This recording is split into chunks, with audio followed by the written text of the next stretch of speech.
So the next panel is on romantic relationships and parenting. This is something that obviously, happens when young people are still adolescents, but it happens a lot more when they are young adults. I'll throw out one statistic, and then I'm going to have Brooke get up here and start her presentation. I tell anybody who's thinking of operating an extended care program that unless they are miracle makers and can suddenly stop pregnancy, they have the best pregnancy prevention program that's never been developed, you can expect half of the young women in care to have children by the age of 21 and a third of the young men to have children by the age of 21. Most of those young women will be living with those children, and most of those young men will not. And so we're still early in this study to come to that conclusion, and the vast majority of them will have romantic relationships. And so in terms of helping young people who are adults, who are going to do these things, they're going to form families, they're going to have children, they're going to have romantic relationships, it's just something that has to be part of what we do and not something that we sort of, a can that we kick down the road till they're 18, which was certainly been my experience over the last 20 years with most child welfare agencies. Oh, they're a parent, let's kind of run the clock out and hand them off to the TANF agency at 18. So you're not doing that anymore in California. And so let's see what we learned from CalYouth and what the other folks in this panel have to say about this. So, Brooke. Oh, and let me introduce people with the correct names. I did do this. Brooke Stevenson, you can stand up. Brooke Stevenson from CalYouth. Donna Fernandez, the program manager for Los Angeles County DCFS and parenting. Barbara Facher, did I get that right? You did. Yes, okay. Healthcare social worker for Alliance for Children's Rights, and Asia Powe from Youth Extended Foster Care, again, Alliance for Children's Rights.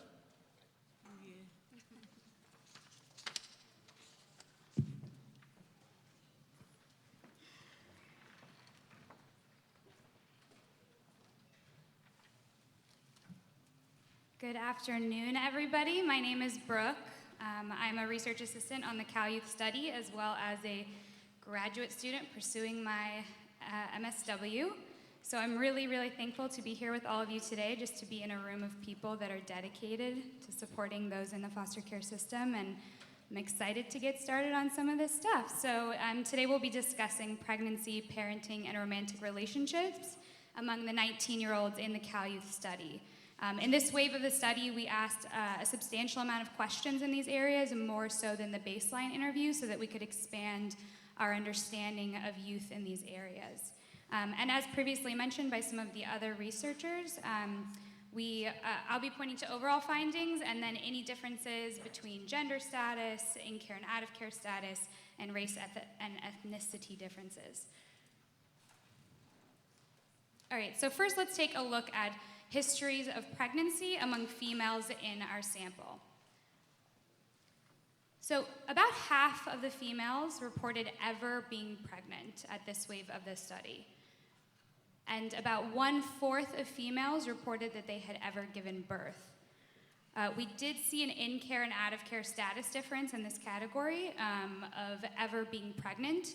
Females who were in care at the time of this interview were less likely to have been pregnant than females who had exited care by the time of this interview. And the next bit of data is going to be specifically in regards to instances since the last interview, so since that baseline interview at age 17. Since the last interview, about 33% of females reported they had become pregnant, and about 20% of females reported they had given birth. Among these females who had gotten pregnant since the last interview, we asked them about their most recent pregnancy. So the information here is in regarding to that most recent pregnancy. About 33% reported that they probably or definitely wanted to become pregnant at the time. And about 37%, a little less than 40, reported that they probably or definitely did not want to get pregnant at the time. And finally, we found that about 1/4 of females who reported being pregnant since their first interview had not seen a doctor or nurse during their first trimester. All right, moving on to history of impregnating females among the males in our sample. As you can see here, about 1 in 5 males reported they had ever gotten a female pregnant, and less than 10% of males reported they had ever fathered a child.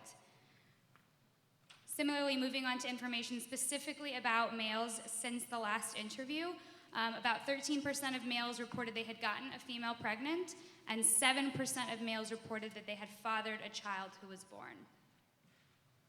Among these males who had impregnated females since the last interview, about 30% reported that they probably or definitely did want to father a child at the time, whereas again, a little less than 40% reported they probably or definitely did not want to father a child at this time. All right, we're gonna switch it up a little bit, moving on to children and parenting. So we asked you the number of questions regarding parenting and children to kind of get some more information about what this looks like for our youth. As you can see, about 90%, well, now you can. As you can see, about 90% of males reported that they were not a parent, whereas about 73% of females reported that they were not a parent during this interview. And as you can see highlighted here, we did find significant gender differences in regards to males and females who reported that they had a living child. So where over 1/4 of females reported they had a living child, less than 10% of males reported that they did. And that chart, just to go back for a second, is in regards to all of our youth. So that's all of the youth that were surveyed in this wave of the study. And this next table represents the youth that reported that they had a living children, so that they're parents. And as you can see here highlighted in these first two lines, all of the males reported that they had only one living child, whereas about 90% of females reported they had one living child, and about 10% reported that they had 2 children. And we also saw a in-care and out-of-care status difference here. So youth who were in care were less likely to report that they had 2 children than those who had exited care by the time of this interview.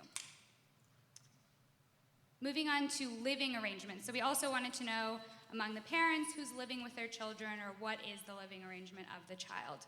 And we found that females are significantly more likely to be living with their children than males in the study, as Mark pointed to earlier. Almost 90% of females reported living with all of their children, whereas about 40% of males reported living with their children. And finally, we see that about 15% of males and females report that their child is currently a dependent of the court. All right, let's move on to romantic relationships among these youth. So we also wanted to know which youth are in partnerships and what those partnerships look like and how they experience them. We found that in our whole sample, about half of the youth at age 19 report being in a romantic relationship with a partner. Of these youth, almost 90% report being with that partner on a steady basis. Similarly, of those in romantic partnerships, about 40% report that they're living with their partner. Not listed here, there were only about a handful of youth that reported that they were married. And we also had significant differences in regards to gender. Females in our study were much more likely to report that they were currently in a romantic relationship and that they are living with their partner. And we also had differences between race and ethnicity status. So Hispanic and white youth were more likely than mixed race or African American youth to report currently being in a romantic relationship. All right, so we wanted to know a little more about what do these look like. We asked questions of the youth regarding their level of love, happiness, and commitment within these romantic partnerships. And we found that a lot of youth, almost 90% of youth, reported that they had a lot of love for their partner. Almost all youth reported that they were very or fairly happy in their romantic relationships. And almost all youth, again, reported that they were completely or very committed to their partner. We saw gender differences here as well. Females in our study were significantly more likely than males to report being completely committed to their partner.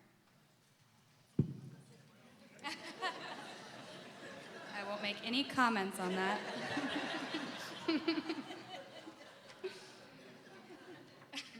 All right, moving into the last bit of information regarding relationship quality. So we also asked youth a number of questions, and you'll see here about 9 in 10 youth, so most of youth in a romantic relationship agree or strongly agree with the following statements. Their partner listens, their partner expresses love and affection, their partner is encouraging, they trust their partner to be faithful, and they are satisfied with their sex life. We also asked a number of questions regarding youth's experience of criticism or manipulation within these relationships, and found that most youth did not report experiencing a lot of this in their relationships at all. Because they're love. Exactly. All right, just some final points. I really appreciate the shout outs for the relationships. Good. Just some major takeaways from this part of the study. We found that pregnancy and parenting is actually becoming pretty common among these youth. Females are significantly more likely to have gotten pregnant than males were to have gotten a partner pregnant. Females were more likely than males to be a parent, and if they were a parent, they were more likely to be living with their children. Few children at this point are involved in the child welfare system. And over half of the youth are in romantic relationships, and for the most part, these relationships have a high level of commitment and satisfaction because of all of that love, she said. All right, thank you so much.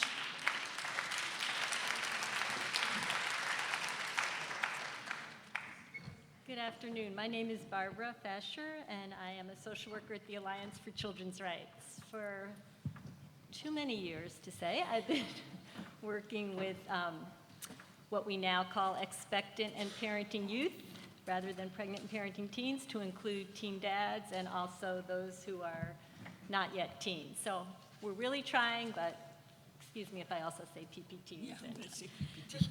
this is my partner in crime from DCFS. So I want to start by saying that youth, teens, young adults in foster care want the same things for their babies that we all want. They want them to have happy childhoods. They want them to thrive.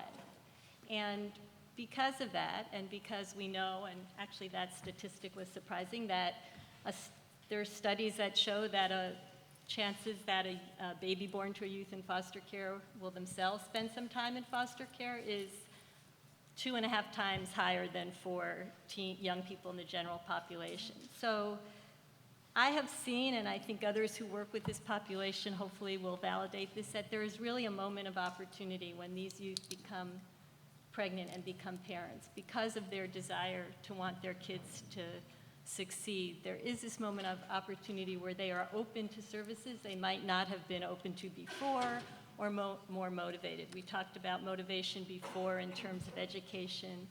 It exists here too. And so we have to, as advocates and social workers and providers, we have to seize this moment of opportunity. And what I've seen in my work is that there's certain components that are really crucial. And one is to be proactive.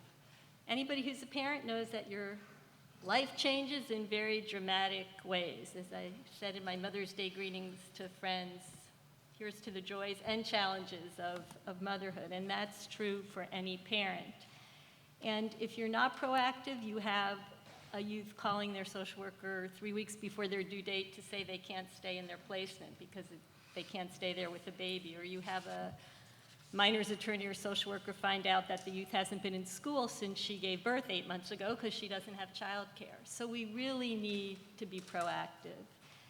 And we need to be holistic. There's some language in the community now, two-generation approach, and there's a lot of ways to describe it, but basically what it means is if we are going to have successful outcomes, that we have to serve both the young parent and their developmental needs to transition to successful adulthood, which is everything we've heard today, ensuring they finish high school, go on to secondary education, can get a job. That's what's going to make them successful. In addition to helping them get parenting skills, to understand in a youth-friendly way the importance of early brain development, to talk to them about talking and reading and singing to their kids, to their babies, and how important that is.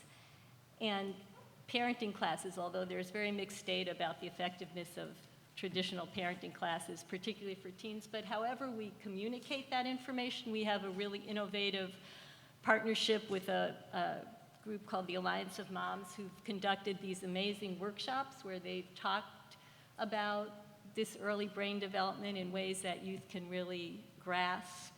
I had a social work student who's a former foster youth who worked with me when she was in social work school, and she did this flyer for us called Talk to Your Baby, which was based on the word gap study that some of you might be familiar with, the number of words spoken to a baby directly affects their brain development. So we have to be creative, but we have to be proactive and really serve both the needs of that youth as a parent and as a transitioning age youth, and also their babies. You know, part of this two-generation approach is that when the children do well, and we know this as parents, when babies are doing well, the parents are doing better. And when a parent is doing well, their baby is doing better. And we have to ensure that these babies, that their developmental milestones, that they have a medical home where a doctor is tracking that if they need early intervention services, how crucial that is, and to really help, and Asia's going to talk a little about this, help a young mom access regional center services. There's home visitation programs, which are now evidence-based programs that are known to have good outcomes. The flagship Nurse-Family Partnership Program, which exists in almost every county in California and which DCFS has a partnership with, provides a nurse from the time a young at-risk mom is pregnant to the time the child is 2 years old. I always feel if we get connected, one of our youth connected to that program or another home visitation program, we've done so much to ensure that there's going to be some really good outcomes. We need to ensure that these youth have access to effective reproductive health care to prevent a subsequent unintended pregnancy, another pregnancy before they are wanted and are able and ready. Mental health services, all the things that we've heard today to connect a youth to who is a parent. There's another layer of complexity that we really have to address. There's also the issue of what I call, anybody who works with me has heard me say this, devil's in the details. And to use a social work cliche, the importance of warm referrals. But this isn't just rhetoric. If you just give a youth a list of referrals or say, here's how you get subsidized childcare, and you don't really provide hands-on assistance, chances are it ain't gonna happen, because I don't know how many of you, I spent the other day an hour and a half trying to helping a youth negotiate the subsidized childcare world. We don't have enough childcare, which I'll get to at the end, the biggest challenges, but even what exists, and there are services that exist, it really takes hands-on assistance to help these youth access the services they need. What we've seen, which mirrors what we've talked about, is housing for youth with children is really difficult. We don't have enough of it, and we need more. Childcare across the board for any parent. Childcare is one of the biggest issues. In the subsidized childcare world, there's not enough, and as I said, it's extremely complicated to access. Transportation, which a lot of youth we know that's an issue. I had a youth the other day who described how she woke up at 4:45 in the morning to get her child because she had to take public transportation, so she took her child to the one child care facility she could find, which was in this direction. Then she took 2 more buses to get to Cal State Fullerton, where she is miraculously succeeding well. So whenever we think about services, like parenting classes, great, but how are they going to get there? So these are all issues that when you are talking about a youth who is parenting, there's just another layer, and they really need that hands-on approach to accessing what they need. So I just got the time's up sign. Oh, 3 more minutes, okay.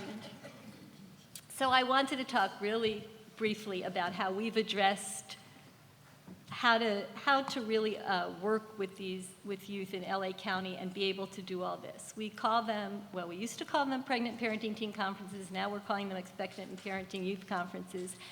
And it is an approach where we are proactive. As soon as a social worker identifies a pregnant or parenting youth, they offer a conference. It's a voluntary conference to the youth, which makes it different than other meetings. They are encouraged to invite their village, to use another cliche, whoever in their life can be support. It's a family member, it's a friend, it's a wraparound person. And DCFS, the social worker comes, very well-trained facilitators from DCFS facilitate the meeting. I attend with either I attend or another social worker from Public Counsel, which is another advocacy organization who's been involved in this work as well from the beginning.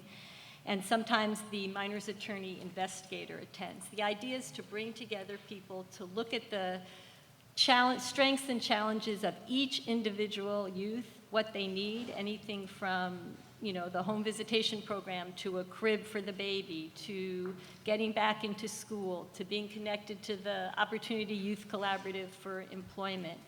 And we have an actual written plan that comes out of each meeting that assigns people to help with this, whether it's the social worker or whether it's somebody else, somebody who's at the meeting, whether it's me or it's the other resource specialist from Public Counsel, and we have follow-up.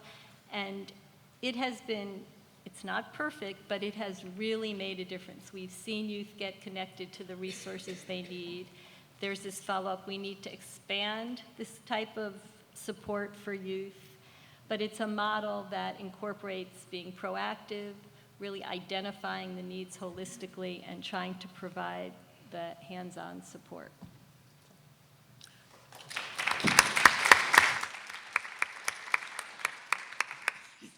So good afternoon, everyone. I'm Donna Fernandez from LA County Department of Children and Family Service. It's really nice to be here today.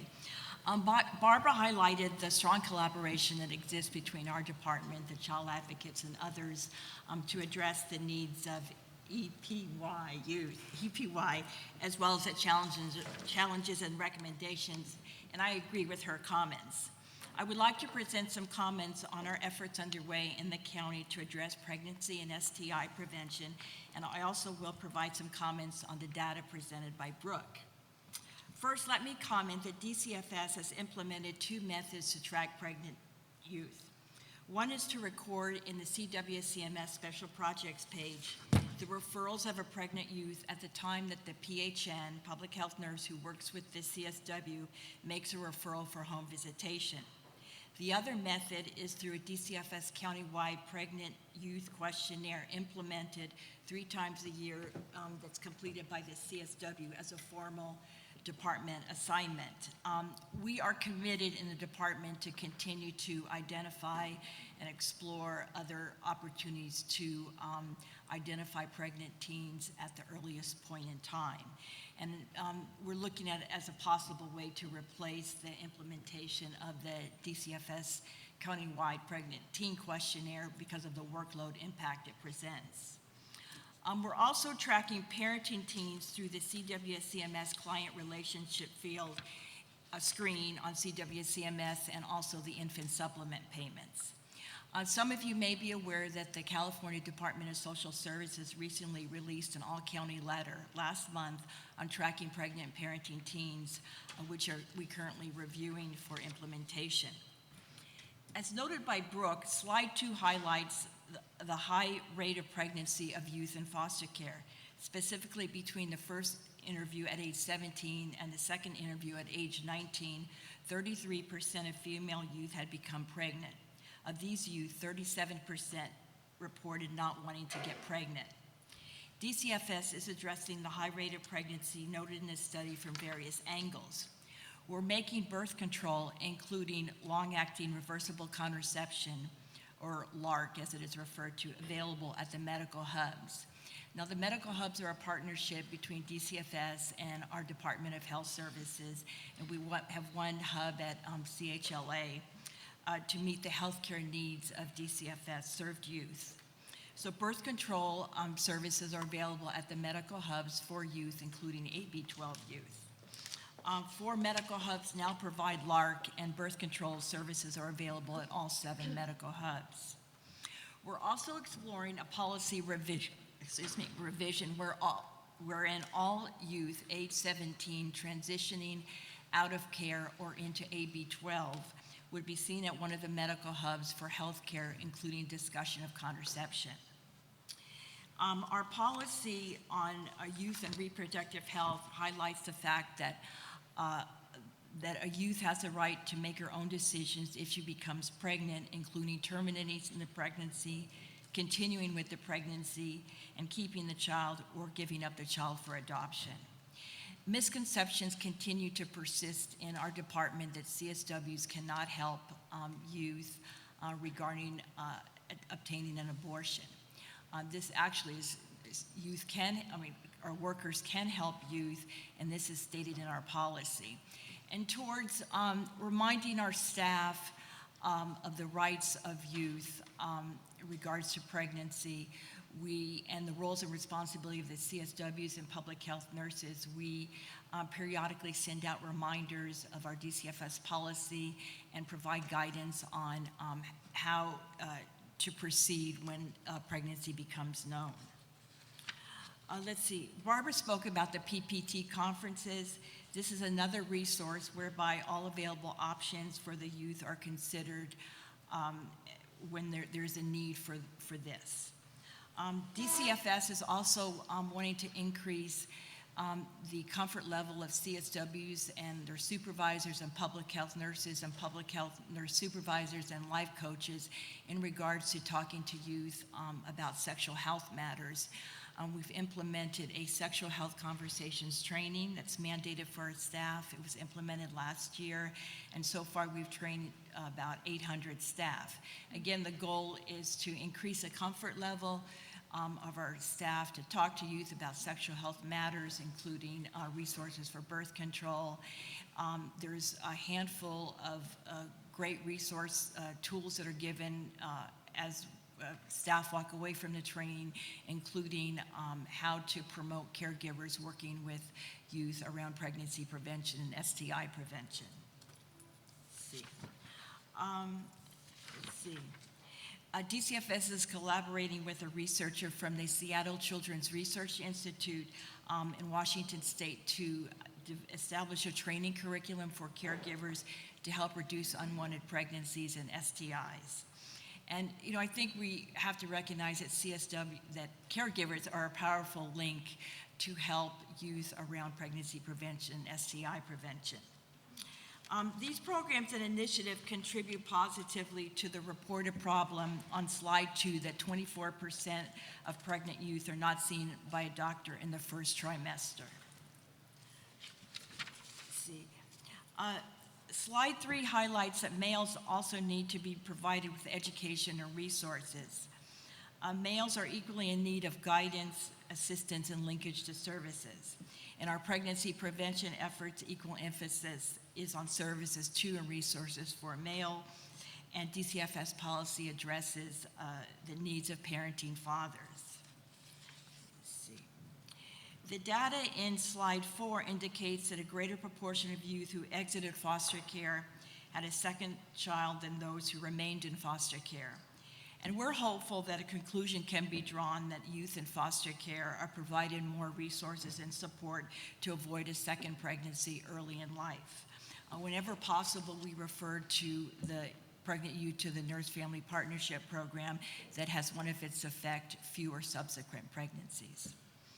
Also, the data presented that only 15% of the AB-12 youth, both males and females, reported having a child involved in the child welfare system mirrors our own data that children of most DCFS parenting youth do not have an open case with DCFS. And DCFS's goal is always to preserve young families whenever safely possible. And in closing, I would just like to make a suggestion that in regards to pregnancy prevention efforts for AB-12 youth, that we really need to collaborate very strongly with our healthcare providers and out-of-home care providers who have more regular contact with youth with the goal of preventing pregnancy and achieving positive outcomes. I also suggest that more and more, whenever possible, we continue to hear the voices of youth. I think that they can help us determine what experiences they're having, as well as what's working well and what may need to be strengthened. And also, I applaud the conveners of this conference that they involved the youth voices on all the panel. Thank you.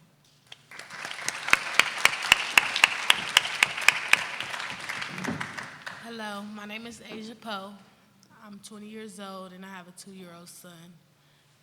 I've been in foster care since I was 6 years old, and I'm sorry, you guys, I got really nervous. When I found out I was pregnant, I actually was AWOL. I wasn't in care of the foster system. I had been gone for about a year and a half, and when I found out I was pregnant, I decided to turn myself back in so I can give my son a better life. Well, at that time, I didn't know I was having a son, but my baby a better life, and I can have a better life for myself. They told me when I turned myself in that they didn't have anywhere for me to go. I stayed in the command post for about 2.5 weeks. Just there, I was pregnant. It was really bad. Finally, they found me a placement in Paris, California.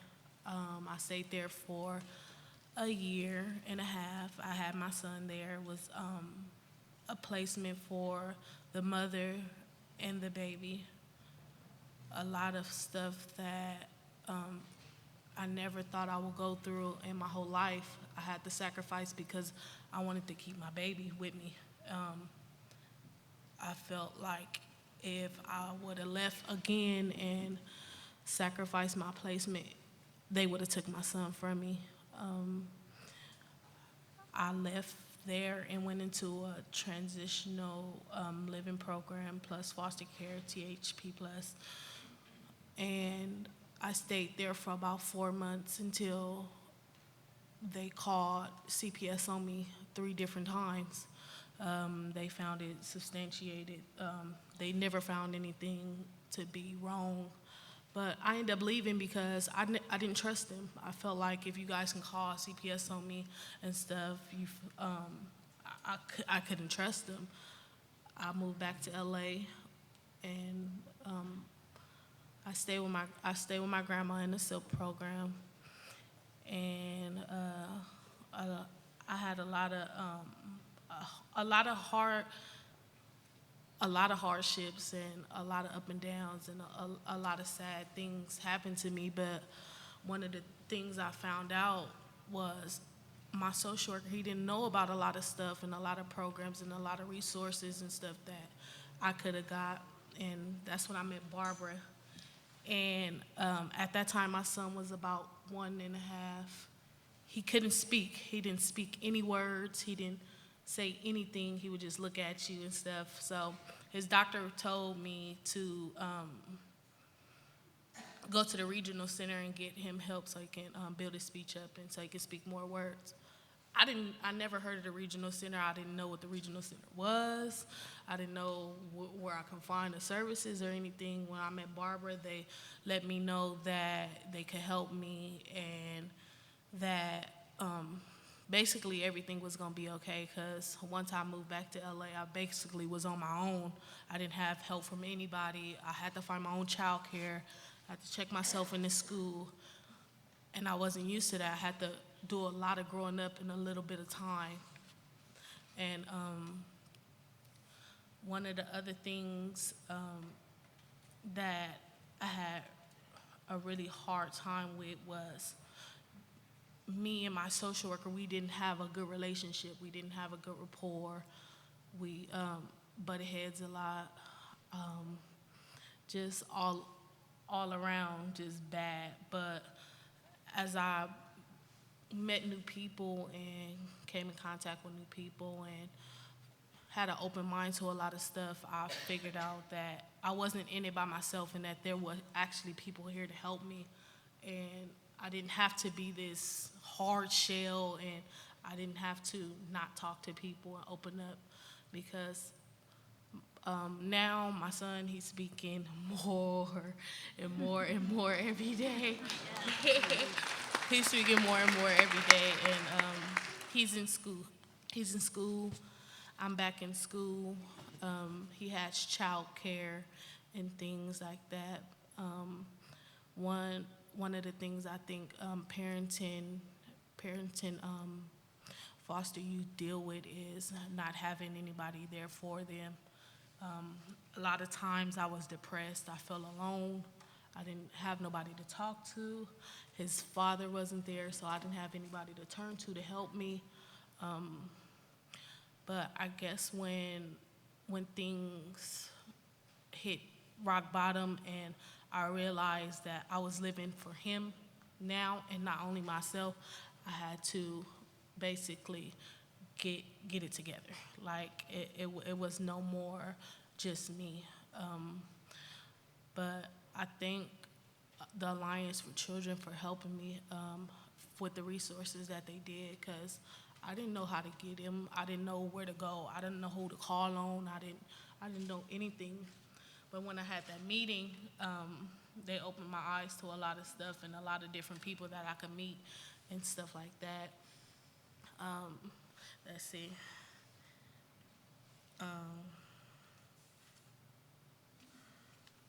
Now I have a mentor.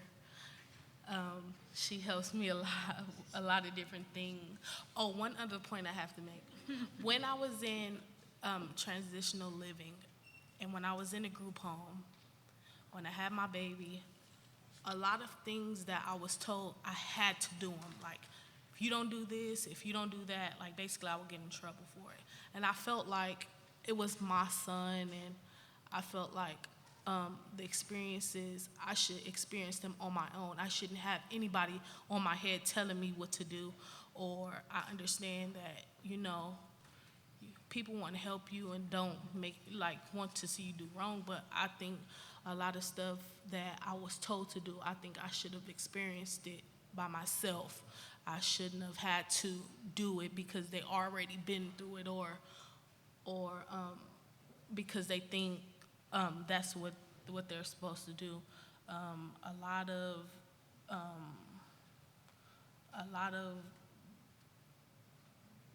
of different people was always basically on my head about doing stuff that they wanted me to do, and I felt like I should have did it on my own and not had anybody on my back telling me what to do.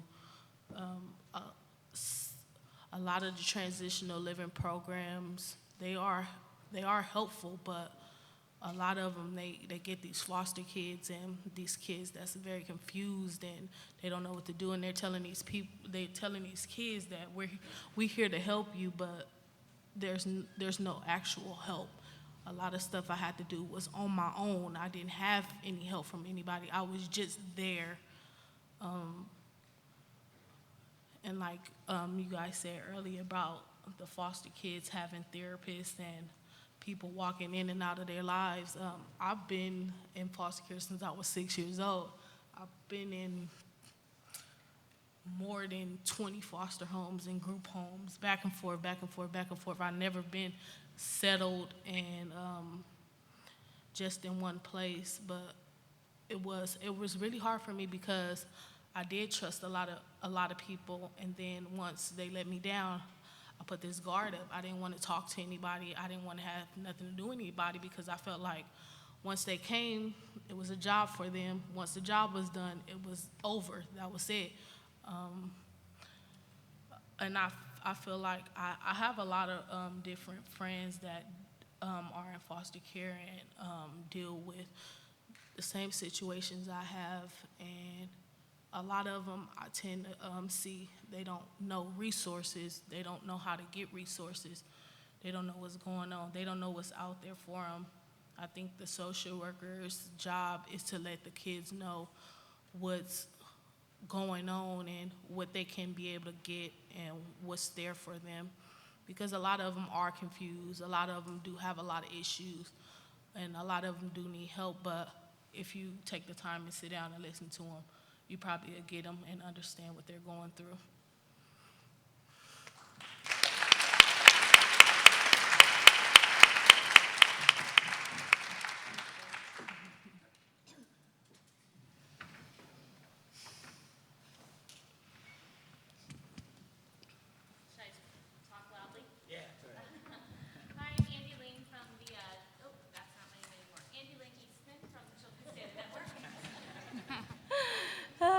I also have a 2-month-old, so forgetting I got married and all that. Speaking of love. Okay, So my question is, I'm wondering how you conceptualize the child welfare variable to see if there was involvement among child welfare, or there was child welfare involvement among the offspring. As Asia was saying, she was concerned about CPS reports.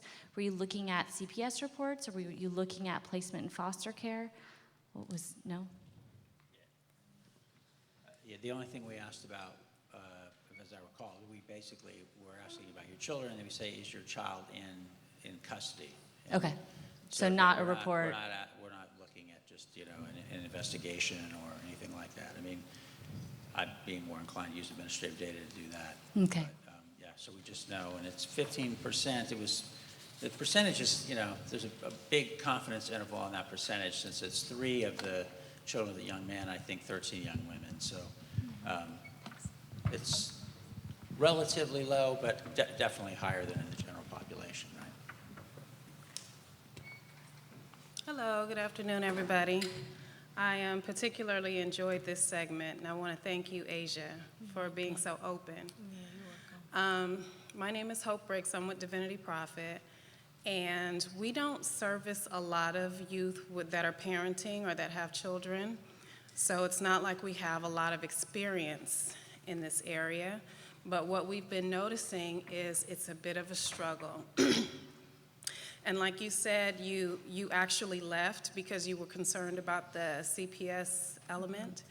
One of our youth actually did the same thing. The threat was not necessarily coming from us as the provider, but it was coming from her social worker, and she was so uncomfortable that she just kind of gave up the whole AB-12 benefits. And so, I still worry about her to this day because she just kind of took off abruptly. We didn't have any follow-up information on her. I don't know where she is.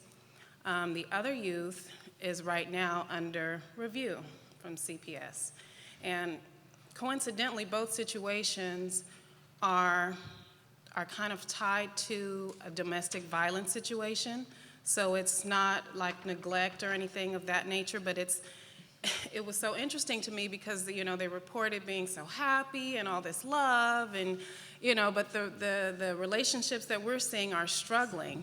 Even for the youth that do not have children, they're having a lot of fighting and arguing to where it might be jeopardizing their housing or, and so I guess my question was for all of you, and then Asia too, was there any request maybe of the youth that were interviewed for like parenting classes or couples counseling? Because we seem like we feel that's really important, like it's kind of making or breaking their placement and then for them keeping custody of their kids. And we don't want them to have to leave their benefits behind because they're afraid they're gonna lose their kids and things like that.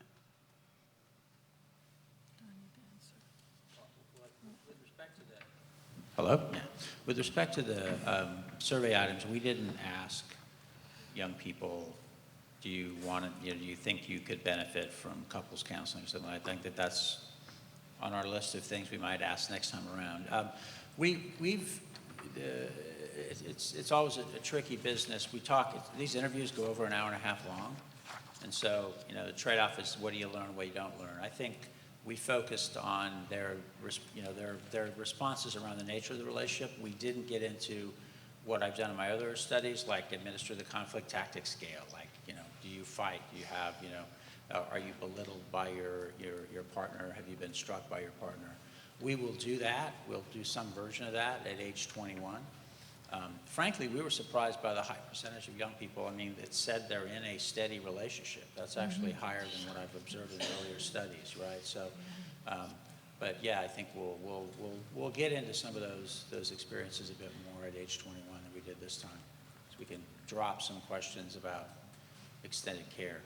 I just wanted to also say that the parenting element of it is really important too, but it seems like it was happening, because just ironically, we had another youth that came to us about 2 weeks ago, and she has 2 children, but she didn't come with her children. Her children have already been taken from her in her last placement, so she's already lost custody of her kids. And again, that's like the third situation where it was kind of tied to domestic violence. And so, yeah, we're just kind of noticing a pattern. Like I said, we don't have a lot of youth that are in our in our AB-12 program that are parenting, but if those are the only cases, and then we hear them talking about their friends, that it seems like it's getting to be a problem. And I don't know what the situation was with you, Asia, with the whole threat of the CPS and the former placement that you were in. But, you know, we just kind of wanted to know how we could best help them, because we don't want them to have that fear. Okay, I have something to say. Actually, the 3 times that they did call CPS on me, I felt like it shouldn't have been done. I knew I didn't do anything wrong, and actually the first time they called CPS on me was because I didn't want to get my son vaccinated, because I was scared of the symptoms and the different problems that he would have. I actually called my attorney and told her that they called CPS on me and that I was scared that they was going to take my son. I didn't work this hard to keep him with me, and now he's just going to be taken from me so fast because of the decision that I made. She told me how she felt about it, and that she felt like I should get him vaccinated, and that sometimes it's best to get them vaccinated, even though you feel like there's going to be problems. It can be even more problems if they don't. So I went ahead and got him vaccinated. I felt like they shouldn't have called on me, but at the same time, I could understand where they were coming from when they did decide to call on me. Actually, they closed out the case. They ended up calling on me again because my son has eczema on his skin. They told me they felt like it was not clearing up fast enough for them. So they called again. The lady came out. She closed the case again. I mean, by the 3rd time, I was just like, this is ridiculous. Like, you guys y'all not trying to help me, but y'all are steady calling these people on me. I'm not doing anything wrong. I don't feel like I'm doing anything wrong, so I shouldn't be punished because I'm trying to do the right thing. I mean, I never been in a domestic violence situation, so I wouldn't know what the youth that was with you guys were going through. But I mean, if you've carried your child for 9 to 10 months and somebody comes in your life and you already been through situations in your life and they feel like they have the right to take your child away from you, I don't think that's fair. I don't think it's right. And I think a lot of times when foster youth do get grown and 18 and they feel like they can make it on their own rather than having all these people in their business and stuff to make their life even worse. My heart goes out to those girls because I know I've been in that situation and I know it's hard. It's really hard. And it's even harder when somebody snatches something away from you that means the world to you. So, yeah.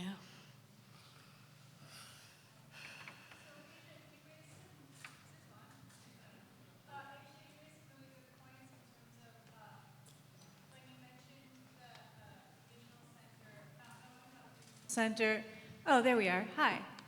So, I recently worked with a young woman, or met a young woman who lost her son, and she had aged out already. She was 24, and she really had to pivot in terms of her support system. Instead of getting money as a single mother, she had to deal with this in the sense of like get a diagnoses and try to figure out how she's going to get her housing as a person with a diagnosis for PTSD or something of that sort. And instead of dealing with her grief and her situation at hand, and sometimes I liken, when you mentioned the regional center, sometimes I liken all the different systems within the child welfare system to like our public transportation system in Los Angeles. We're all working on all these different grids and we're not comprehensive in getting together. When I was coming up, you had the blue bus line and the green bus line and the RTD, and you couldn't use the same coin for all of them. And I know that one of the efforts of AB 12 is to sort of synchronize supportive services and make it more comprehensive through probation and through all these different systems. I was wondering if there's been a best practice around that in terms of providing supports to youth in foster care. Does that make sense? I see some questioning faces. Well, you mean coordination around this particular issue of parents, or just generally? In general, and because for example, regional center coming up, people might not consider that as part of, but in terms of our education, in terms of both housing, in terms of, all the way around, mental health supports, probation, and DCFS, like if we're all being touched by these different systems and we're not coordinated, so yeah.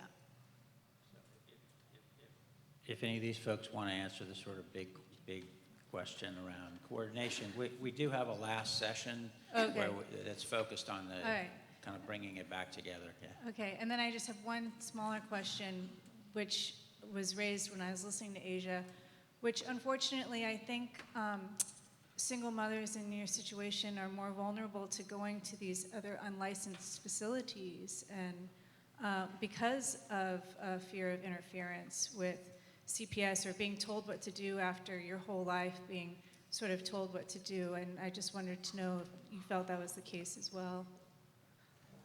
By unlicensed facilities, I've seen single moms go to these places where they're paying for a bunk bed and their baby, and they're not licensed, and their living circumstances are below standard.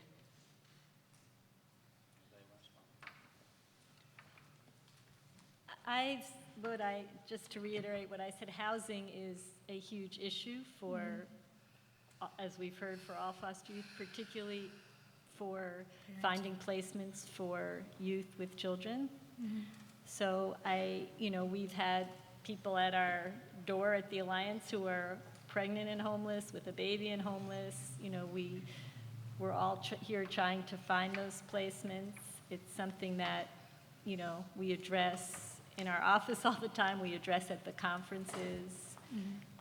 So I've seen youth homeless. I'm not sure the unlicensed facilities you're referring to. People end up in shelters or at, on somebody's couch or in their car, and that's something that we need to address. I wanted to say really briefly in terms of the real issue of youth being fearful that their children will be detained. That's something we talk to them about all the time. We give them information. We start out the conferences by saying, this is the opposite of a place where we want to detain your baby. This is to avoid that.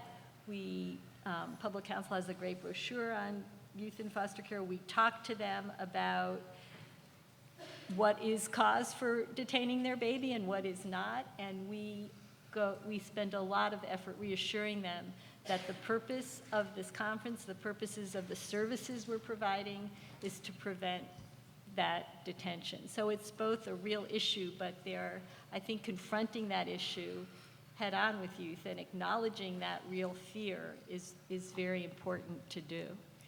And I would agree. I think that the last 10 years we've been working on changing our culture in DCFS, because like we've heard today, we often hear that pregnant youth are hesitant to come forward with their pregnancy because of the fear that when the baby's born, we're automatically going to take the child, the baby. And so we've revised our policy. We've made it that resources can be provided, and there's the understanding that no, the child will not necessarily be taken under care. Hello, my name is Shantae. I'm a worker out in the Van Nuys office, and my question is, what is the 8012 services offering our youth, let's say once they get emancipated, to come back and work? When I first started off working with the department, I noticed it was youth that had emancipated and they had gotten jobs to work within the department. And the reason why I'm asking this is because I'm going to share a situation that happened with me last week, whereby there is one worker that is in our office. She's in a clerical position, and she's emancipated from foster care. I was on duty, and I had a youth that was 14 years old and was AWOL, and she returned, but she wanted to just pick up her things and go. She's a 14-year-old that was admitted to being a prostitute. And so me trying to convince her, no, that's not what what you want to do. You know, she didn't want to hear what I had to say. Coincidentally, I was getting on the elevator with that same person that emancipated and that's working with our department. I asked the little 14-year-old, do you mind if I tell a little about what's going on? Because I didn't want to breach confidentiality. Well, in turn, she said, yeah, go ahead. That I told, the worker what was going on, and the youth wanted to leave, and that, that wasn't something that she needed to do. So she said, well, do you mind if I talk to you? So that staff ended up talking to this little girl for at least an hour and a half. And the little girl basically told her whole life story. And the one thing that really set on me was when the worker told me that the little girl said, have you ever been scared? And the worker didn't know what she was saying, but what she was saying was she was out there prostituting, but she was really scared. And here it is, she would rather be in rather be out in the streets prostituting than, being in a foster home. Well, the end result was the staff ended up changing her mind and getting her to go back to the foster home where she was in. And my point is that if we have more youth like you, I saw another one, to come back and talk to these youth and share your story.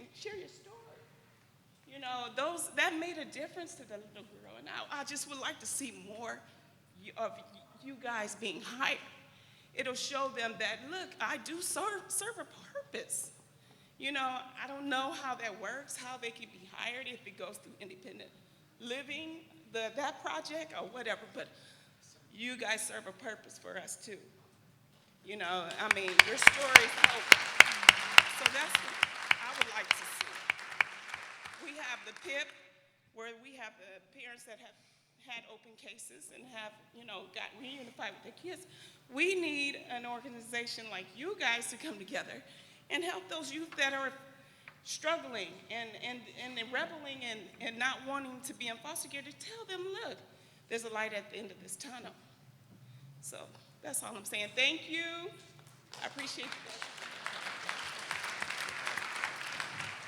To speak on what you actually said, it's a tragedy, but I was in a foster home with a girl.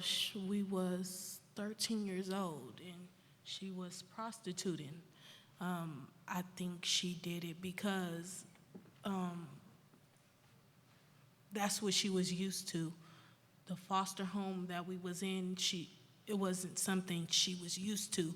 She was used to being on the streets and selling her body. I guess that's what she was doing. She actually got killed. She was stabbed 27 times to death when we was 13 years old. We went to school together, all our friends doing stuff. But I think actually if somebody would have sat down and talked to her and would have understood a lot of things that she was going to and had an open ear, instead of always pointing the finger, you're doing this, you're bad, this, that, you're never going to be anything, or just a whole bunch of negativity, she probably would still be here. You know what, that's funny you said that, because that was my biggest thing on my mind. I didn't want to let this girl go because the last thing I wanted to see is her on the news. And I was the last worker that was with her. Yeah. I wanted to try all avenues, even if it meant asking her, can I tell your story to someone so they can talk to who can relate to you? Mm-hmm. And she did relate to her. So what I'm saying is you guys don't realize how much you relate to our youth. Yeah. If they listened, if you shared your story with them, a lot of times they would not do a lot of things that they're doing. Half of the time, these kids just be wanting to have somebody to talk to. They be alone. They don't have anybody, and it's really sad because I see a lot of them going through depression and having anxiety and having ADHD and ADD and stuff like that. And it's unfortunate because half of the time they just want somebody to actually sit down and understand them and talk to them. Because I was one of those kids. I just wanted somebody to sit down, understand me, and talk to me. But the whole time I was just, you're this bad little girl. You're always in trouble at school. You never do anything right and stuff like that. But luckily, I didn't take a path where I put my life in danger. But I think if you sit down and actually talk to them, you'll have an understanding of what they're going through. Karen Crossan, Walden Family Services. I have a question as a THP provider about where's the line of letting parenting youth make decisions for their children versus what DCFS says on, I think the vaccinations is a good example. Out in the larger community, you know, that's an issue that parents make choices about. You know, I'm in favor of vaccinations, but you know, that is one of those kinds of issues. Another one that we've seen in our own agency is a parent who wants to co-sleep, you know, with a child, or you know, who doesn't want to, you know, put the child on the back. I mean, where does that line come of allowing them to be a parent and make those choices versus where's that line come, you know, when they're, it's may not be easy to answer. Where's that line come that DCFS has to say, no, this is maybe not neglect, but it's a poor choice and it's not an allowable choice? None of us are THP providers up here, but you know, that is something that comes up, maybe not as concretely as you described it, but it gets back to, you know, the fear of having your child detained. I mean, some of us advocates joke that if our children had been in one of these situations, we might have had calls on us because things happen. So I think it's really, you know, part of educating youth about child development and, you know, something that the Nurse-Family Partnership does and these home visitation programs do, and having those discussions and having the approach that you can be a good parent and you're going to be a good parent, and we're going to help you do that. So I'm not a THP Plus provider, so I can't answer the larger question you were asking, but I think it's really believing that these youth can be successful parents, but also recognizing that they need a lot of help to do so, and supportive help and non-judgmental help. I can be really quick. My name is Lindsay Elliott, and I just wanted to follow up on the comment earlier about reaching out with youth. And I just wanted to quickly put a plug in that I'm not sure how many people are aware, but we just within the last month have a new non-minor dependent court, and so a special courtroom devoted to this population. And I wanted you all to know that there are peer advocates, so youth who have experienced foster care, have grown up in foster care, and are now at court on a daily basis and staffing this courtroom who are available to connect with your clients. So we even have peer advocates trained to work with those who have been commercially and sexually exploited. So we do have those resources available. I wanted to let you know that. I know the court isn't the most comforting place sometimes and not the surroundings that you want to be in, but they're available for consultation and certainly in and out of the courtroom. So I just wanted to let you know that that's now available. We have this new non-minor dependent court, and there's a lot of resources there. Thank you.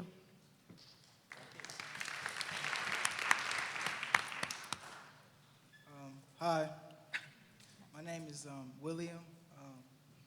I've just been here just observing this whole meeting today, and I could say what I've got from this is that the adults or the older generations looking down upon the youth, I feel like as adults, as parents, we need to just simply stop lying to our children and definitely respect them that, you guys were born in a certain age and we're in a completely whole different age now. Like, it's just completely different from what you guys grew up in. And you guys, I was one of those kids.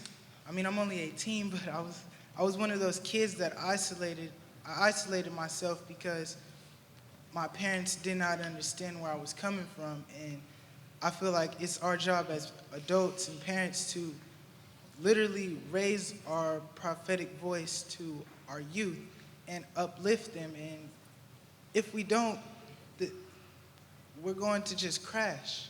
The youth hold the key to the future. They are the future. We are the future. So I just want to leave you guys with this, that all of you who have children or who are raising a child in their home right now, definitely listen to them and communicate with them and speak to their hearts, because their hearts are really aching to be understood. And just know that everything is going to work out for the greatest good of all of us. I just want to say that I'm grateful for everyone here. I'm grateful for the discussions, but definitely just raise that voice, because the children need to be heard. And their stories, they just need to know that they can be related to. And once they know that, everything else is going to fall into place. Just thank you.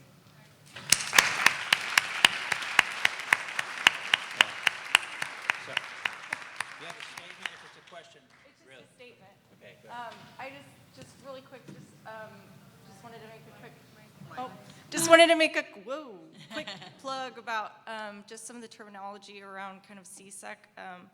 I heard the term child prostitute, and I just had to make a little plug that children can't be prostitutes. They're sexual assault victims or sexual assault survivors, so just kind of changing the terminology around that can be really powerful. Thank you. So we actually have a real break here, 15 minutes. So 15 minutes, and then we'll come back to bring it all back together at the end. So 15 minutes. The whole day.